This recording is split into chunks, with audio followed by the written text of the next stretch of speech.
Now for something a little bit different. I'm going to tell you a story, or a parable, if you will.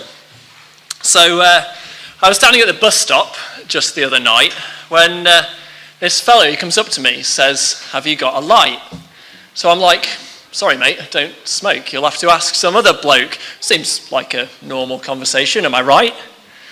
But this guy was more persistent. He said, "No, you've missed the point. I'm not talking about a Zippo for a fag or for a joint. I mean, have you got a light that will get you through the night, that will last, one that will not disappoint?" So now I'm thinking, things are getting kind of weird. What do I say? I mean, I'm waiting for my bus, so I don't want to walk away, but it's nowhere to be seen. And so I ask, "What do you mean?" And I hope the bus comes soon without delay. So he says, "Wouldn't you agree that our world is kind of bleak? That it's a dark, dark place we live in? Have you seen the news this week? There is sickness, there is war each day. The rich exploit the poor. Don't you think we're up a certain sort of creek?" Well, my bus still isn't here, so I'm like, "Yeah, I guess that's true." So he says, "Have you got a light then? A fix to get you through? Some way that you can cope, a little faith, a little hope?" Because I've talked to folks and I'm not sure most do. He said, "I've seen the ones who deal by pretending it's not there, just shutting out the shadows, acting like they just don't care. But the darkness is too deep, and late at night when they can't sleep, they see denial's no solution to despair.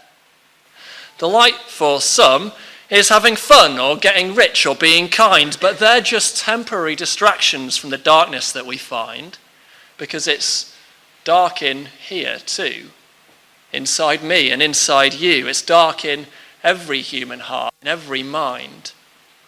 And as I stood there taking stock of all the stuff that this man had said, he went on, "You know, my friend, there's yet more darkness up ahead." And he looked me in the eye and he said, "One day you will die, so you need a light that still shines when you're dead."